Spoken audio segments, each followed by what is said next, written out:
नमस्कार, Mahagauri home maker में आप सभी का बहुत बहुत स्वागत है। नवरात्र आने वाली है और बहुत से लोग देवी स्थापना करते हैं और कलश भी रखते हैं। लेकिन जो लोग पहले से कलश रख रहे हैं, स्थापना कर रहे हैं, उन्हें तो सभी को पता होता है कि कौन कौन सी पूजन सामग्री लगनी है।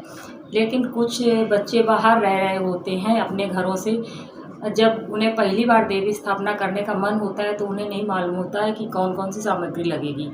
वो पूजन सामग्री इस प्रकार है। हमें चाहिए एक पाटा देवी जी की स्थापना के लिए, और ये है आटा जिससे हम चौक पूरेंगे तब उसके ऊपर पाटा रखेंगे। और पाटा पर बिछाने के लिए हमें चाहिए एक आसन जिसमें देवी जी की फ़ोटो रखेंगे। बगैर आसन के देवी जी की नहीं रखी जाती है। ये है देवी जी की फ़ोटो। और ये है मिट्टी जवारे बोने के लिए। जवारे हमारा तो ये फूल का बेला है, लेकिन आपके पास फूल का बेला ना हो तो कोई भी बेला पीतल या तांबे का यूज कर सकते हैं। अगर वो भी ना हो तो मिट्टी का लेके आएँ, लेकिन लोहे के बर्तन में या स्टील के बर्तन में वो ना रखें। और हमें चाहिए 2 लोटे, एक कलश के लिए और एक घर की पूजन में जल के लिए। और ये है जौ, जवारे बोने के लिए। और ये कलश के ऊपर रखने के लिए हमें एक कटोरी और दीपक चाहिए। और कलश में भरने कटोरी में भरने के लिए चावल।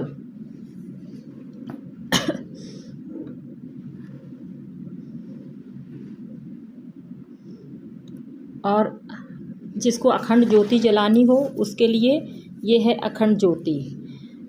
लेकिन अखंड ज्योति की देख रेख बहुत करनी पड़ती है। और ये है नारियल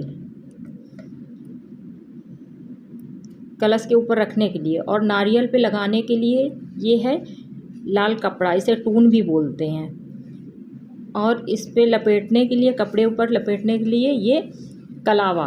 और कलावा लोटे पे भी लगाया जाता है कलश रखते समय। और रुई अखंड ज्योति बनाने के लिए और डेली की पूजा के लिए भी, आरती करने के लिए रुई चाहिए। और हमको पाटे पे रखने के लिए गौरा जी भी लगेंगी, इसलिए गौरा जी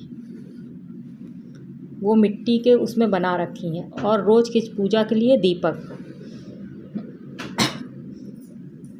और ये है मेरी फूल की थाली।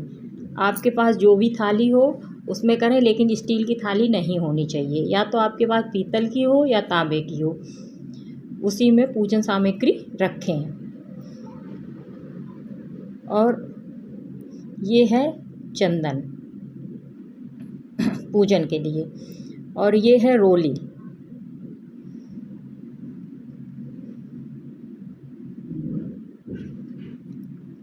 और ये है सिंदूर।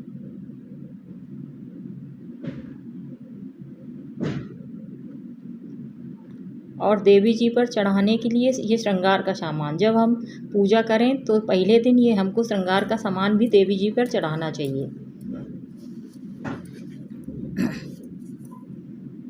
और घी अखंड ज्योति बनाने के लिए और दीपक डेली जलाने के लिए हमें चाहिए बहुत सारा घी। अखंड ज्योति जलानी है तब तो बहुत घी लगेगा, लेकिन डेली दीपक में बहुत कम घी लगेगा। और ये फूल पूजन के लिए।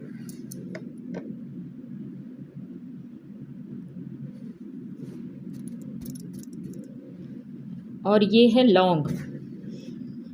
माता को पूजन चंदन और वो लगाने के बाद में, भोग लगाने के बाद जब हमें लौंग चढ़ानी होती है, लौंग, इलायची और सुपारी रखकर, पान में रखकर बीड़ा बना के चढ़ाना रहता है। लेकिन मेरे पास इस समय पान नहीं है क्योंकि अभी नवरात्र चालू नहीं है। जो ये है सुपारी। जो सामान था वो मैंने रखकर आपको पूजन सामग्री में दिखा दिया है, लेकिन आप पूजन में पान भी मंगाइएगा। और ये थी माचिस और फल।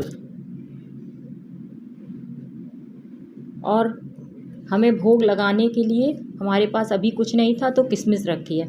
आप बतासे भी चढ़ा सकते हैं, या फिर आप घर में कोई नया भोग बनाना चाहें रोज़ तो रोज़ नया भोग बना बना कर भी देवी जी पे मीठा भोग चढ़ा सकते हैं। और उस पे चढ़ाने के लिए पैसे। और ये कपूर था। और अभी मेरे पास हवन सामग्री नहीं थी और हवन कुंड ऊपर रखा हुआ है, इसलिए अभी उतारा नहीं गया, इसलिए मैं नहीं दिखा पा। अगर आपके पास सप्तशती की किताब ना हो तो दुर्गा चालीसा भी पढ़ सकते हैं। अब मैंने अपनी जानकारी आपके साथ साझा की, तो कृपया